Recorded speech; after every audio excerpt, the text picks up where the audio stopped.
¡Feliz año! Para empezar. Hola amigos de YouTube, sé que hace bastante que no subo vídeos, pero os lo recompensaré con esta entrega de la tercera parte de Creepypastas de mierda. También sé que no cumplí el trato que os hice para octubre, pero es que no encontré creepypastas buenas y solo vi unas pocas que espero que os gustaran. Como he visto los likes y las visualizaciones, he decidido va a ser la tercera parte. Al final de cada creepypasta daré mi opinión y los fallos que he visto. La primera creepypasta es el lado oscuro de los Teletubbies. Quien alguna vez haya visto los episodios de los Teletubbies, nunca llegó a imaginar que tras esta serie existe una verdad perturbadora. El programa producido por la BBC en colaboración con Ragdoll tenía el noble propósito de divertir al público infantil, sin embargo, los Teletubbies nunca dejaron de tener una apariencia extraña y siniestra. En la trama, seres parecidos a grandes ratas gordas con antenas se comportaban de forma torpe todo el tiempo, en un lugar abundante de colinas verdes. Teletubbies Dark.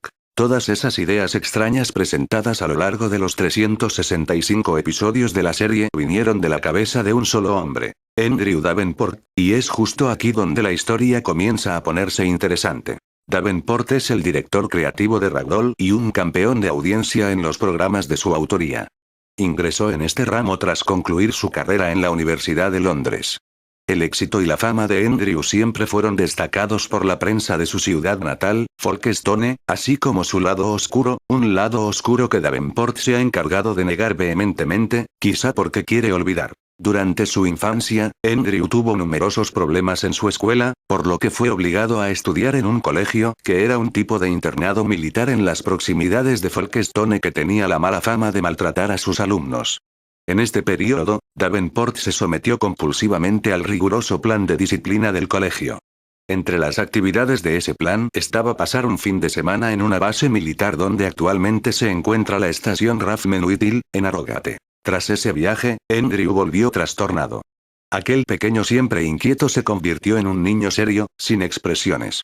Siempre cabizbajo por los rincones, el joven nunca tocó el tema abiertamente. Llegó a frecuentar un psiquiatra para librarse del trauma, pero nunca tuvo éxito. Con el tiempo, el trauma de los acontecimientos de aquel viaje se fue atenuando hasta anularse en las profundidades del alma de Andrew. Ahí lo guardó, escondido, hasta el día en que Davenport decidió colocar las ideas en papel. Era el programa de los Teletubbies. Teletubbies Creepy. Ahora, el Andrew adulto presentaba a los ejecutivos de la BBC el proyecto para ese programa infantil. Todo era muy bueno, muy simple, o por lo menos eso aparentaba. Cierto día, Davenport asistió a una fiesta con todo el equipo del programa.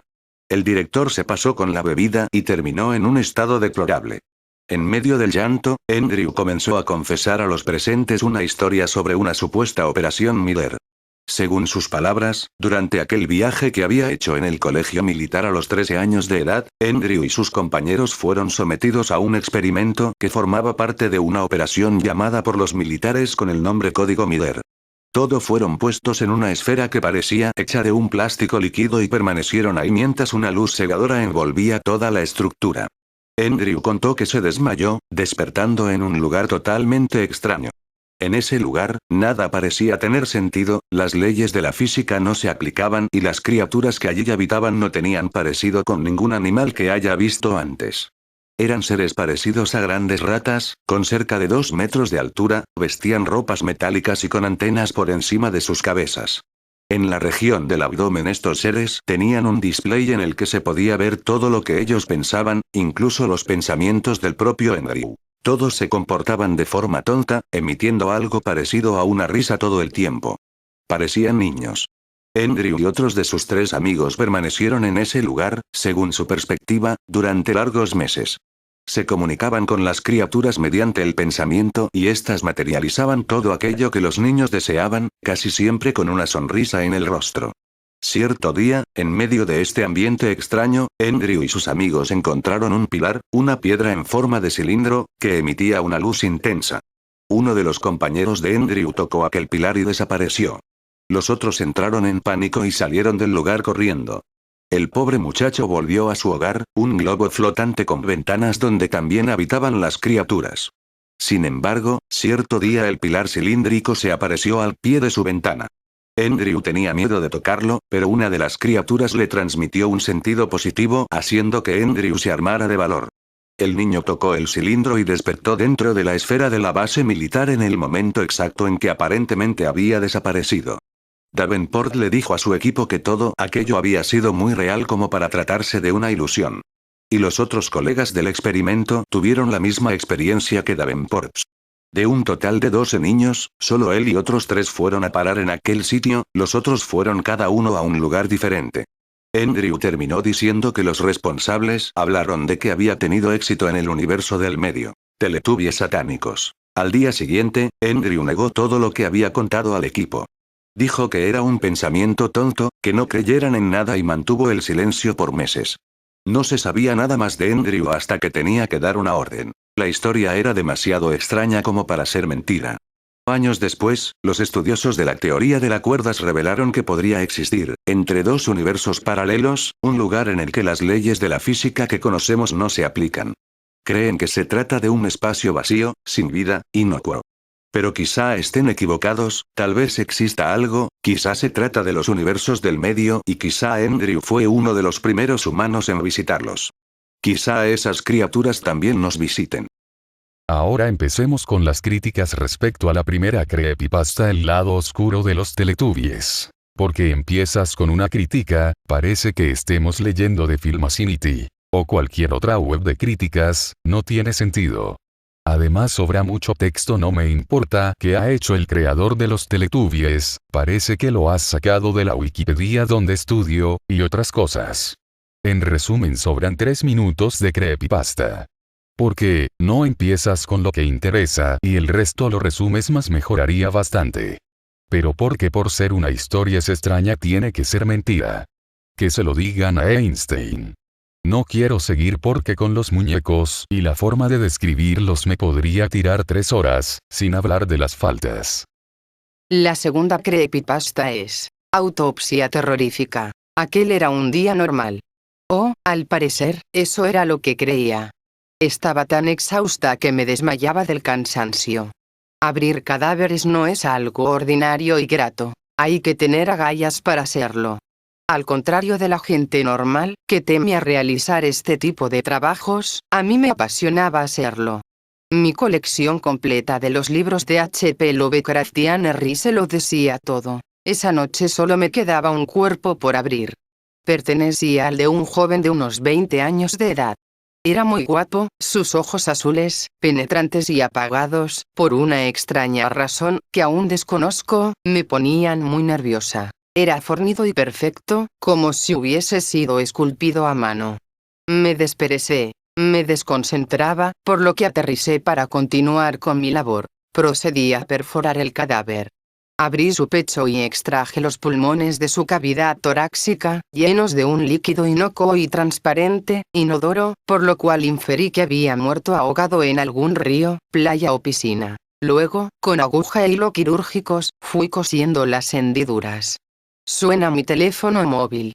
Era Mark, mi esposo desde hace 5 años y con quien había sido feliz todo este tiempo. «Aló, amor, ¿cómo estás?»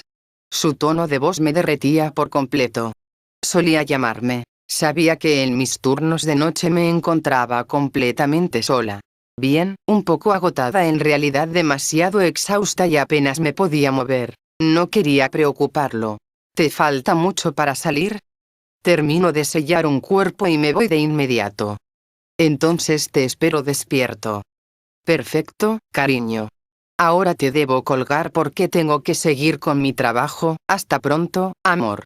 Hasta pronto. Al finalizar la llamada, exhalé un suspiro. Mi cuerpo no daba para más. Clausuré aquel cuerpo recio.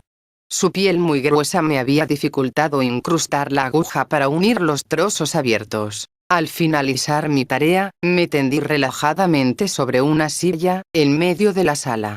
Comenzaba a quedarme dormida cuando sonó mi teléfono celular.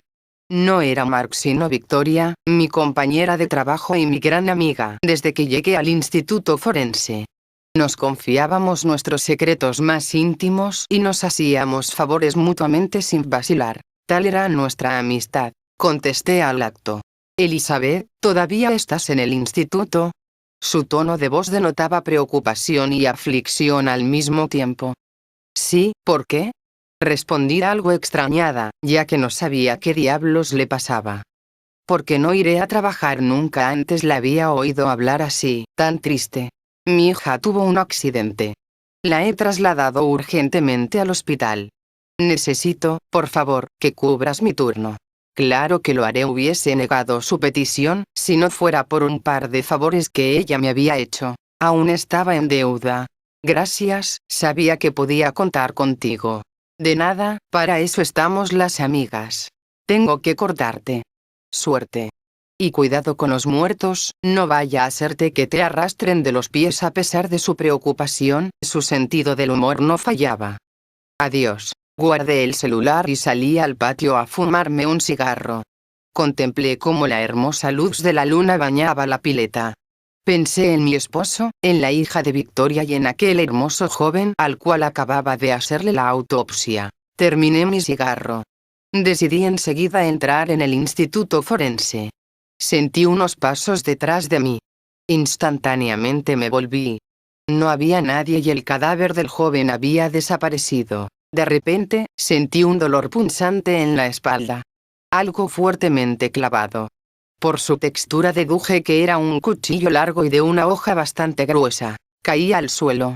Imposible, ¿cómo podía ser?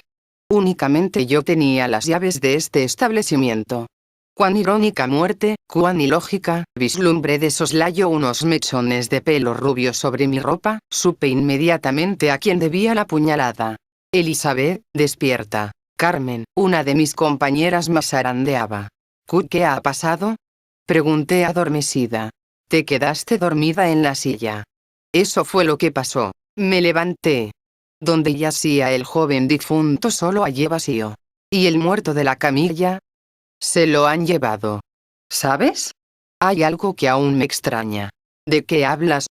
El cadáver llevaba un cuchillo en la mano. Ahora empecemos con las críticas respecto a la segunda creepypasta, Autopsia Terrorífica. Porque nada de esta creepypasta tiene sentido. No por el hecho que suceda en una autopsia ya es creepypasta.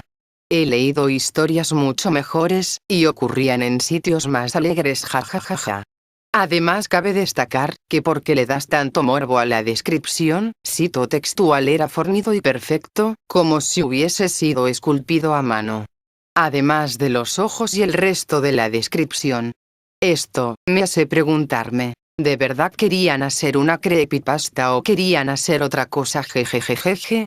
Bueno, sigamos con las críticas. Tiene el típico, era un día normal, que ya es normal en las mierda creepys, jajajaja. Otra cosa porque le das tanto a las conversaciones es que la primera también tiene lo suyo, jajajaja.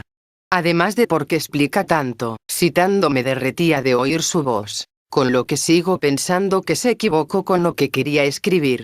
Además la otra conversación tampoco aporta nada a la historia, es todo relleno. Hasta el final, también es relleno. La creepypasta son 4 líneas y esta. No puedes hacer eso.